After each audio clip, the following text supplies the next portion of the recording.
Olá, muito boa tarde para você. Está no ar o Pauta Aberta desta terça-feira, dia 1º de novembro de 2022. É seu noticiário da tarde aqui na TV Evangelizar. Estamos ao vivo para todo o país. A você sempre ligadinho com a gente aqui. Muito obrigado pela sua companhia. E vamos juntos então a partir de agora com os nossos destaques do dia. O presidente da República, Jair Bolsonaro, se prepara para falar à nação pela primeira vez depois da derrota no segundo turno das eleições 2022. Diversos ministros do governo federal estão no Palácio Alvorada para dar apoio ao presidente durante o primeiro pronunciamento oficial desde a conclusão do resultado das eleições. O presidente eleito, Luiz Inácio Lula da Silva, escolhe Geraldo Alckmin para coordenar a equipe de transição do governo. Os planos dessa equipe de transição são de chegar a Brasília ainda esta semana para uma primeira reunião com a equipe de transição do governo Bolsonaro. Cai pelo segundo mês seguido a produção industrial no Brasil. Só na passagem do mês de agosto para setembro, o recuo chegou a 0,7%.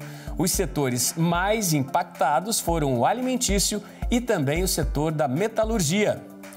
A partir de hoje, o preço do gás natural da Petrobras, das distribuidoras, vai ter redução. O valor médio chega a 5% em todo o país. E pela primeira vez, um líder da Igreja Católica vai viajar para o Bahrein. O Papa Francisco deve fazer uma viagem ao país na tentativa de ampliar o diálogo com líderes muçulmanos. Fique ligadinho com a gente, o Pauta Aberta desta terça-feira já começou.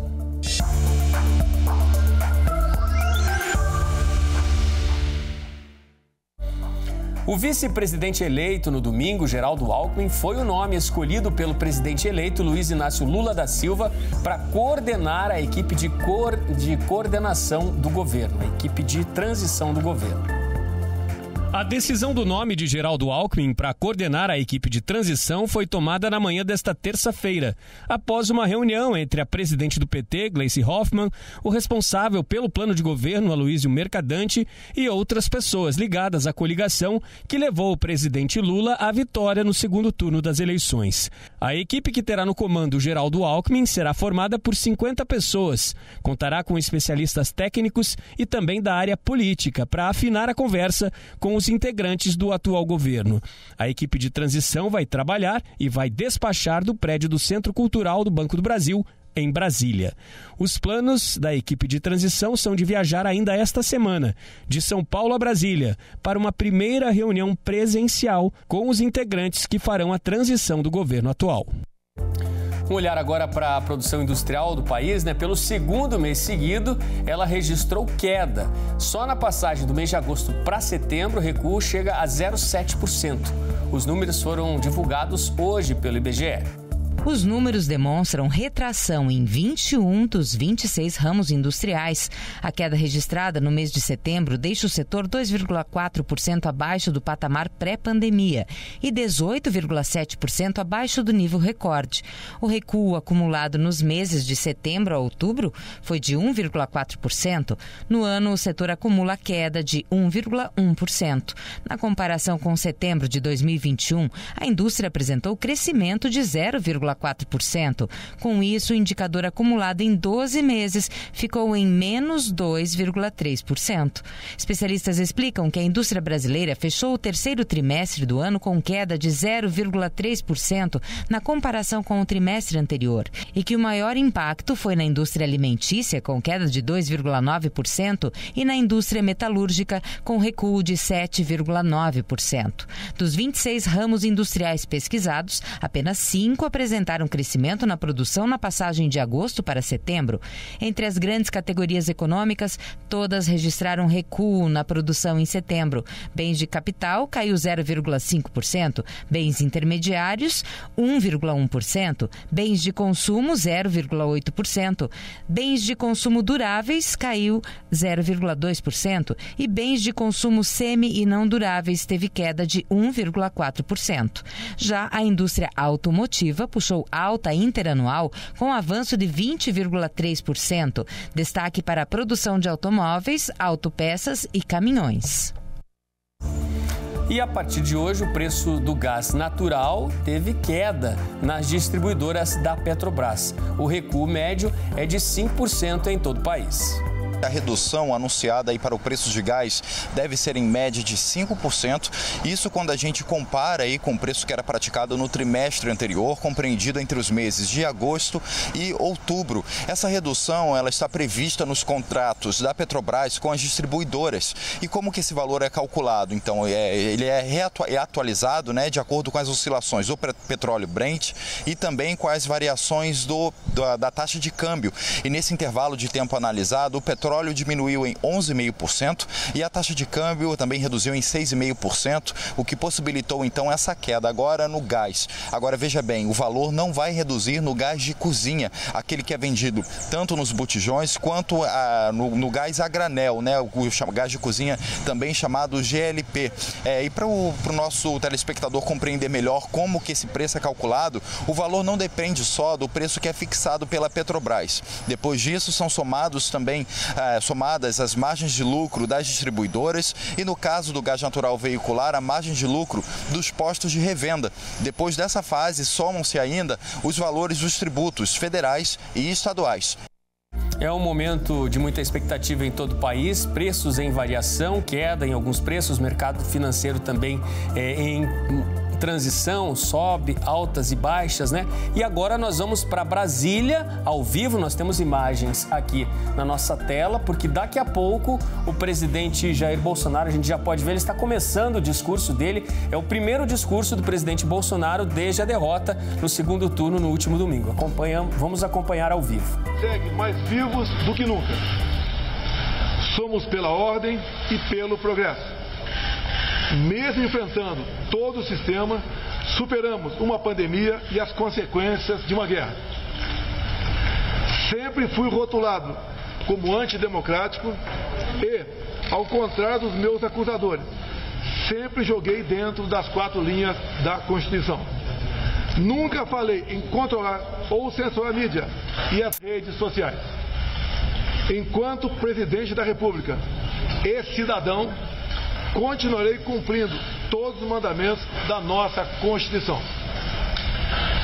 É uma honra ser o líder de milhões de brasileiros que, como eu, defendem a liberdade econômica, a liberdade religiosa, a liberdade de opinião, a honestidade e as cores verde e amarela da nossa bandeira. Muito obrigado.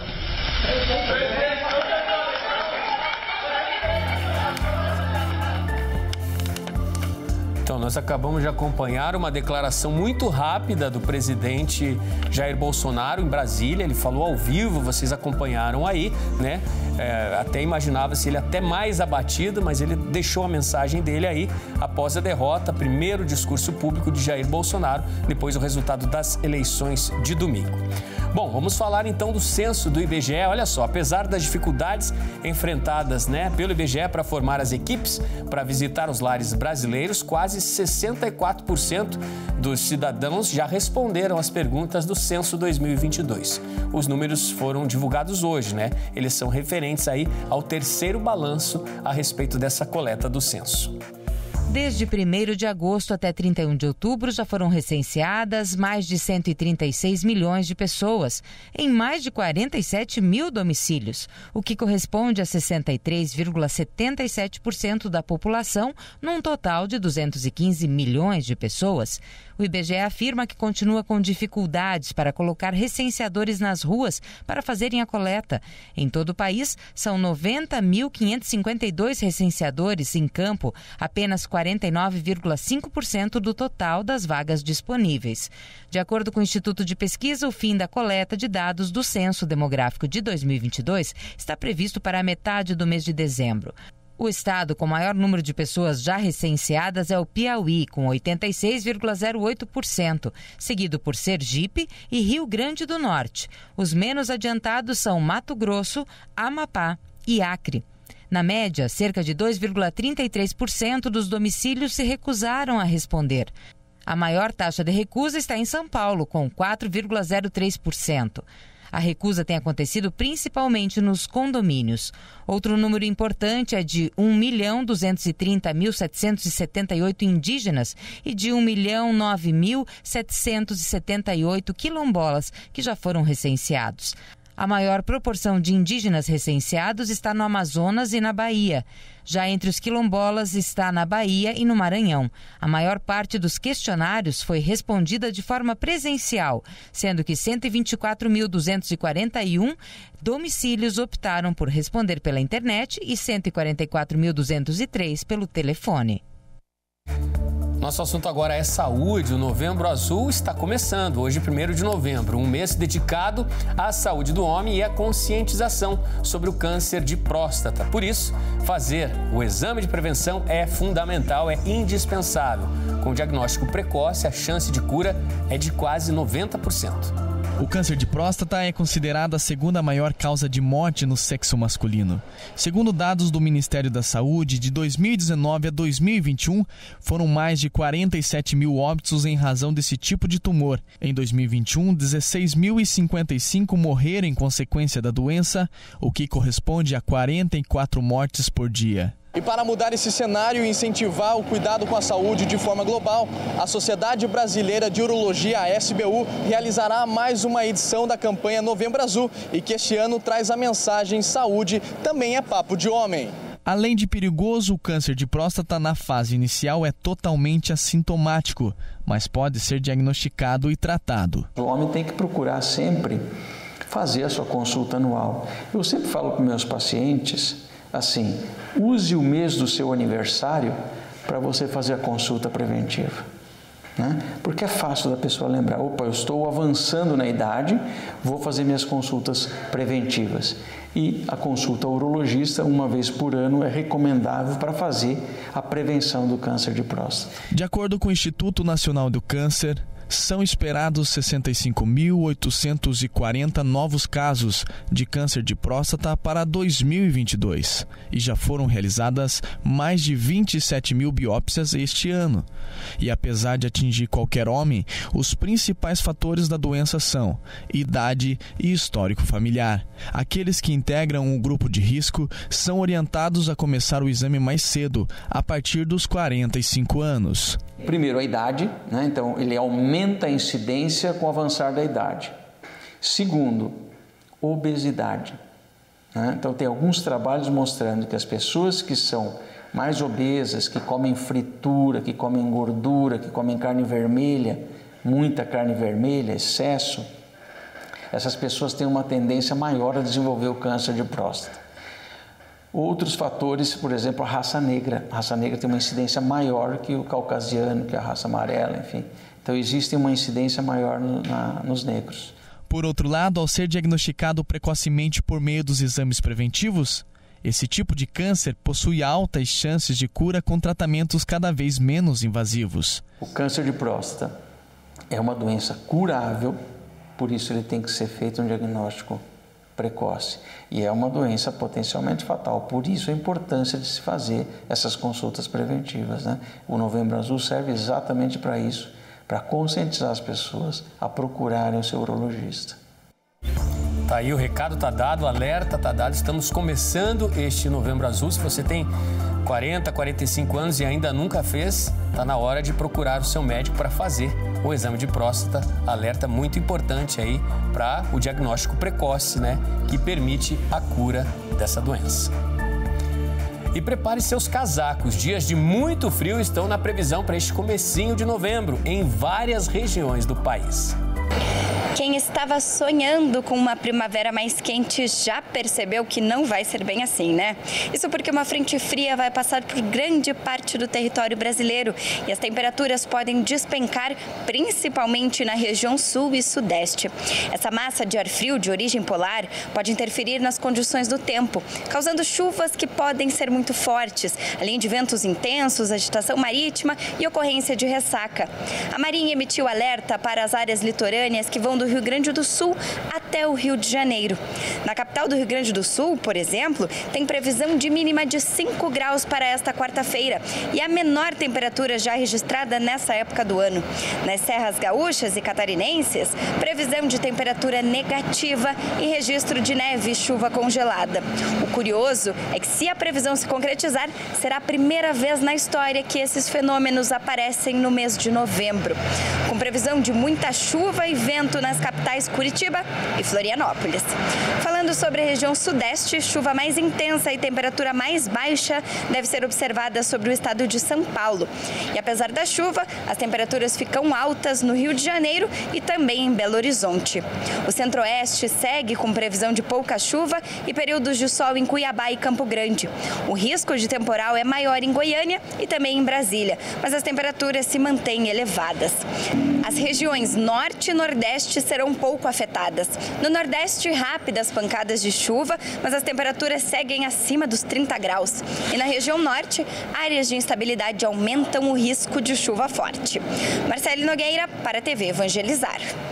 E veja só, um alerta para ampliar os cuidados à saúde. Você sabia que no frio aumentam os riscos de doenças cardiovasculares? Elas não escolhem sexo, idade ou cor de pele e fazem parte da vida de muitos brasileiros. As doenças cardiovasculares ocupam o primeiro lugar no Brasil e no mundo na lista de doenças não transmissíveis que mais matam. De acordo com o Ministério da Saúde, cerca de 300 mil indivíduos sofrem infarto agudo do miocárdio por ano. 30% deles acabam em morte. A estimativa é que até 2040 o número de casos aumente em até 250% no país. Muitas vezes, as doenças do coração são causadas por outras enfermidades. São doenças que a gente pode tratar e prevenir todas essas doenças que eu mencionei. Então, é a hipertensão arterial, o diabetes, o colesterol alto, que é a dislipidemia.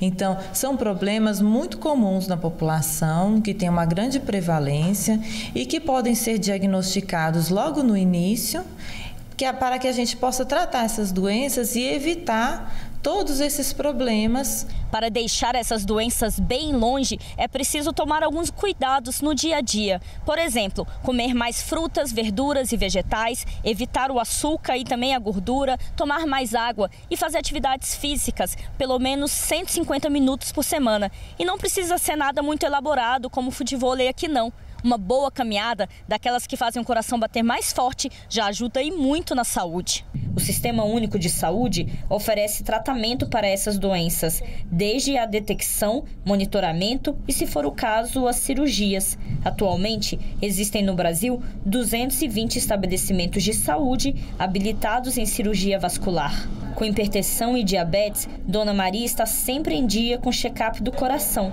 O cuidado vai muito além dos exames médicos. Não como nada grave, nem gordura, faço exercício, ginástica 3 vezes na semana. Saúde em primeiro lugar. É isso aí, ótimo exemplo da Dona Maria.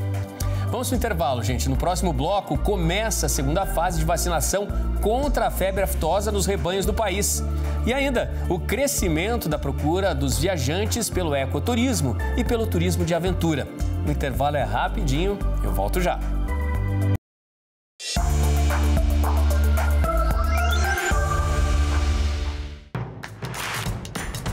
Não perca mais nenhum vídeo da TV Evangelizar. Inscreva-se agora.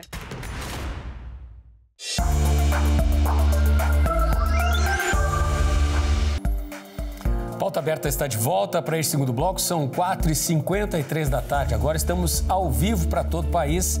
A você de casa sempre ligadinho com a gente, obrigado pela companhia.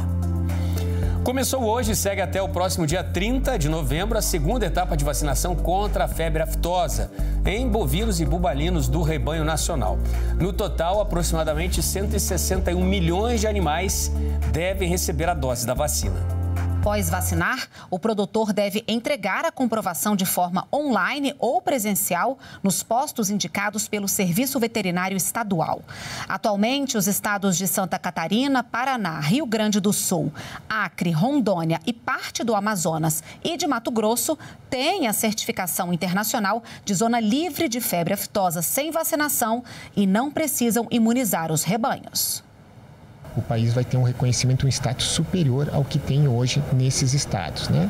Isso, obviamente, dentro de um percurso aí que nós esperamos, dentro de 2 anos, ter esse reconhecimento. Esses estados são o Mato Grosso do Sul, Goiás, o DF, Espírito Santo, Minas Gerais e Tocantins. Esses 7 estados, eles vão ter os produtores rurais vão vacinar todos os seus bovinos e bubalinos agora em novembro, e será a última etapa de vacinação que vai acontecer contra a febre aftosa. Notícias do Vaticano agora, olha só, gente, pela primeira vez um líder da Igreja Católica vai viajar para o Bahrein. O Papa Francisco prepara-se para fazer uma viagem ao país na tentativa também de ampliar o diálogo com líderes muçulmanos. O Papa Francisco será o primeiro pontífice a visitar o Bahrein, onde vai permanecer de 3 a 6 de novembro. O objetivo é reforçar o diálogo com o Islã, apesar dos protestos pelas violações dos direitos humanos neste próspero país do Golfo. Será uma jornada para encorajar o diálogo e, nesse sentido, vou participar de um fórum cujo tema será a necessidade urgente de diálogo diário entre Ocidente e Oriente em prol da coexistência pacífica. A 39ª viagem ao exterior do Papa argentino foi organizada em meio ao Fórum para o Diálogo entre Oriente e Ocidente, que acontece no Bahrein, país formado por um arquipélago de 30 ilhas, localizadas entre a Arábia Saudita e o Catar. Esta vai ser a segunda vez que Francisco visitará a região, depois de sua viagem histórica aos Emirados Árabes Unidos em 2019, na qual lançou uma mensagem de convivência entre as religiões. Bom, voltando a falar sobre o cenário nacional aqui no Brasil, né? Você acompanhou no começo do nosso jornal, ali no primeiro bloco, o discurso ao vivo do presidente Jair Bolsonaro, né? Ele falou de Brasília, então foi um discurso muito breve, foram aproximadamente 2 minutos. Ele agradeceu os votos, a gente gostaria de destacar aqui os votos que recebeu, criticou várias atitudes tomadas no país, como a invasão de propriedade, o cerceamento do direito de ir e vir, no caso das paralisações, dos bloqueios em várias estradas, né? Foi uma crítica também do presidente. E ele também definiu o ministro da Casa Civil, Ciro Nogueira, né, para fazer a transição de governo. A gente também, no início do jornal, destacou que Geraldo Alckmin foi a parte definida pelo presidente eleito, Luiz Inácio Lula da Silva, para fazer a transição do lado de quem assume a partir do dia 1º de janeiro. Portanto, o Jair Bolsonaro definiu também o ministro da Casa Civil, Ciro Nogueira, para avançar com a transição de governo pelo lado do atual governo de Jair Bolsonaro. E a disputa entre Lula e Bolsonaro foi bem diferente nas cidades do Sul e do Nordeste. Acompanhe algumas curiosidades. Os números oficiais do Tribunal Superior Eleitoral mostraram o resultado cidade por cidade pelo Brasil. Bolsonaro ganhou em 2.443 cidades e Lula em 3.125 municípios. A diferença maior em favor do presidente eleito foi na região Nordeste. Lula teve mais votos em 1.774 cidades, enquanto que Bolsonaro só venceu em 20 delas. As maiores diferenças em favor de Bolsonaro aconteceram no Sul e no Centro-Oeste. No Centro-Oeste do país, Bolsonaro ganhou em 366 cidades e Lula em 101. Já no Sul do país, Bolsonaro teve mais votos em 935 cidades, enquanto que Lula teve mais votos em 256 cidades. Outra curiosidade sobre os números oficiais envolve 2 municípios. Em Irati, Santa Catarina, tanto Lula quanto Bolsonaro tiveram o mesmo número de votos, 846. E teve empate entre os 2 candidatos no interior de São Paulo também, em Guará. Foram exatos 5.529 votos para Lula e 5.529 votos para Bolsonaro. É impressionante, né? Os resultados, exatamente o mesmo número de votos em 2 municípios, né? No interior de São Paulo, no interior de Santa Catarina, mas que retratam bem o resultado final das eleições gerais, né? A diferença foi muito pequena entre os 2 candidatos, com vitória para Luiz Inácio Lula da Silva. Continuando a falar sobre as eleições, 18 governadores foram reeleitos no país. Os números confirmam que esta é a maior taxa de políticos sendo reconduzidos ao cargo de governador desde 2006. Em São Paulo e em Santa Catarina, os eleitores escolheram novos nomes para o cargo de governador. Entre os reeleitos em primeiro turno estão Gladson Camelli, do PP no Acre, Ibanez Rocha, do MDB no Distrito Federal, Cláudio Castro, do PL no Rio de Janeiro e no Paraná Ratinho Júnior, do PSD. No segundo turno, entre os governadores reeleitos estão Paulo Dantas, do MDB em Alagoas, Wilson Lima, do União no Amazonas e Renato Casagrande, do PSB no Espírito Santo. Mudando de assunto agora, olha só, uma plataforma tecnológica desenvolvida pela ANTT, Agência Nacional de Transportes Terrestres, dá um alerta aos passageiros sobre os riscos de embarcar em alternativas de transporte pirata. Os números assustam. De acordo com a ANTT, de janeiro até agora, foram 1.972 infrações e 814 apreensões de ônibus irregulares, sem registro para realizar viagens interestaduais. No ano passado, foram 3.294 infrações e 1.392 apreensões. O transporte pirata é uma realidade nas estradas brasileiras. Atraídos pelos preços baixos, os usuários se arriscam diariamente cruzando o país sem se preocupar com a segurança. A gente percebe que a cada acidente grave, em média, 4 pessoas são feridas.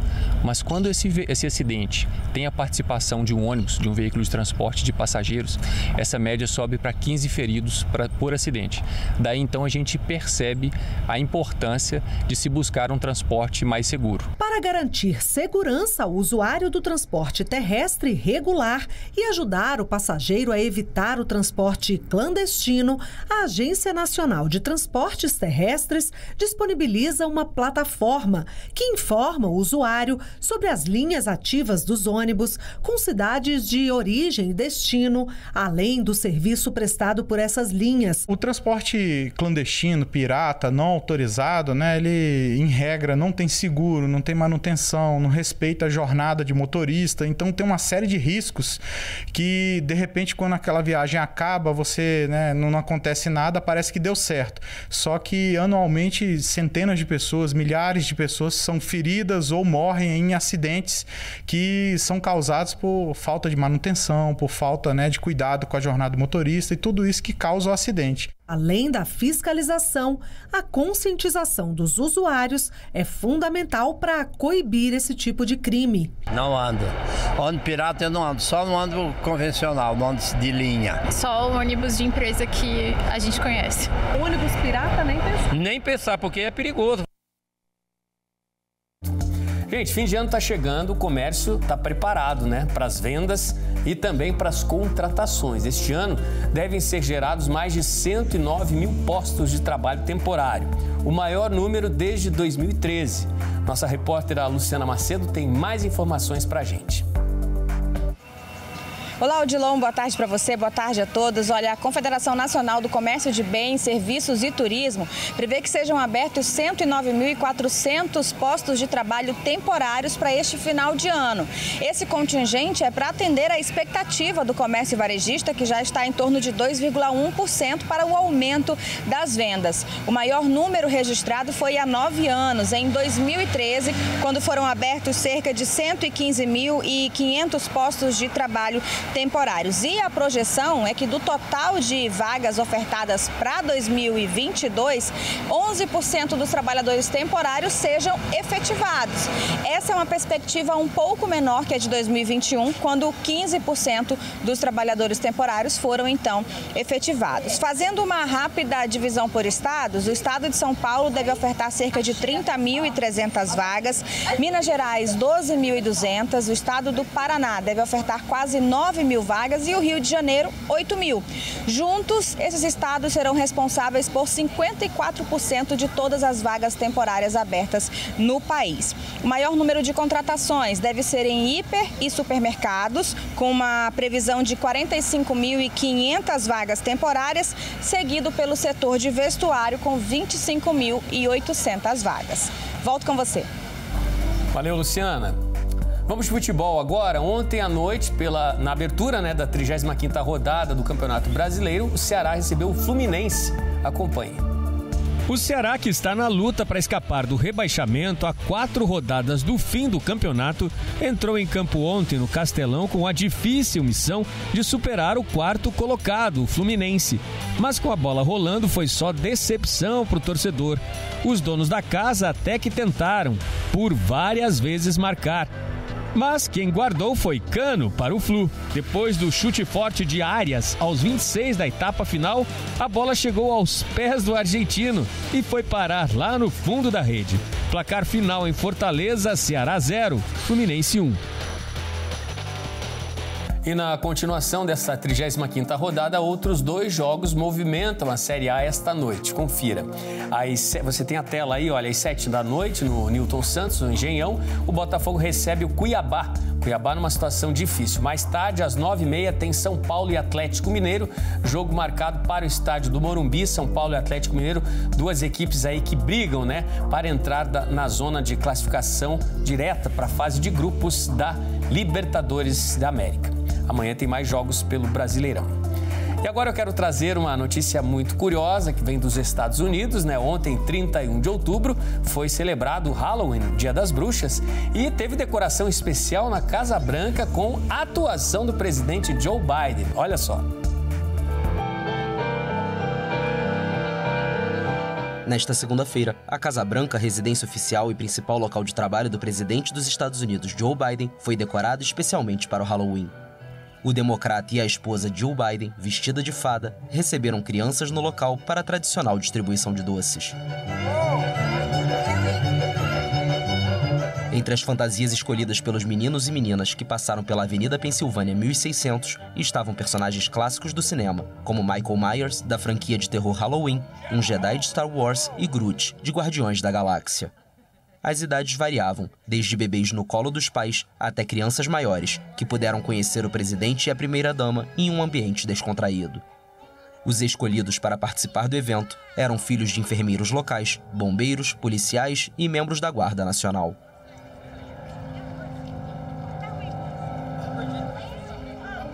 O presidente Joe Biden animadíssimo ontem, no 31 de outubro, com a Casa Branca toda decorada. Bom, a gente traz uma curiosidade agora da vida animal. Um peixe um tanto quanto raro e até meio fora do normal está deixando os cientistas intrigados e muito curiosos. Veja só. Com o corpo todo colorido e medindo o comprimento de um dedo humano, esses peixinhos vivem em bando, nos recifes do Oceano Índico e em uma profundidade de 40 e 70 metros. O peixe arco-íris já era conhecido pela ciência e considerado resultado de uma possível alteração genética. Os pesquisadores da Academia de Ciências da Califórnia, nos Estados Unidos, definiram as diferenças e os nomearam de bodião de fada de rosa. Esses peixinhos estão deixando os cientistas curiosos. Quando eles nascem, são fêmeas, mas com o passar do tempo, mais cores aparecem no corpo e imitam um arco-íris. Além disso, eles ainda se tornam machos. As cores dos peixes arco-íris ficam mais intensas em época de acasalamento, para tentar atrair as fêmeas. Os pesquisadores vão analisar por um tempo mais longo as características diferenciadas desses peixinhos para entender melhor essas mutações. Peixinho cheio de surpresa esse, Vamos falar agora de turismo, de viagens. O ecoturismo e o turismo de aventura estão em alta no Brasil. De acordo com números do IBGE, essas alternativas viraram o principal motivo de viagem de milhões de pessoas pelo país. O crescimento deste público, claro, também mobiliza o setor que está preparado, mais estruturado, prontinho para receber os viajantes. Montanhas, cavalos, trilhas, cachoeiras em uma área de 130 hectares com infraestrutura e puro verde. Comida caseira com gostinho da roça. Tudo ao gosto dos clientes. O contato com a natureza, né? Contato com os animais, com as plantas, essa questão da tranquilidade, né? Esse casal escolheu passar o dia em um lugar tranquilo e lavar a alma na cachoeira. Primeira vez que eu venho aqui, gostei bastante, vou voltar com certeza. E cada vez mais pessoas buscam a paz e a tranquilidade junto à natureza. Esse hotel fazenda no Distrito Federal recebe cerca de 150 pessoas por semana, um aumento de 20% nas hospedagens. Quem vem para cá quer sossego, canto de pássaros e distância do corre-corre da cidade. Quer maior contato com a natureza para renovar as energias e ainda com direito à meditação. A gente pensa em aumentar as nossas instalações, construir hospedagens diferenciadas. Uma pesquisa do IBGE apontou que em 2021 o ecoturismo e o turismo de aventura entraram para a lista de motivos de viagens pelo país, com um acréscimo de 5% em relação ao ano anterior. Esses fatores vêm impulsionando o turismo doméstico. O mais importante nesse momento é que a gente fortaleça cada vez mais o turismo interno, mas sem parar também a nossa divulgação no exterior, para atrair cada vez mais o turista estrangeiro ao nosso país. Com tantos cenários espetaculares, né, pelo nosso país, é muito fácil se entusiasmar para encarar essas viagens que são sempre tão especiais. Gente, Pauta Aberta está terminando. Muito obrigado pela sua companhia. A gente tem novo encontro aí durante a semana. Tchau, tchau para você. Ótimo descanso.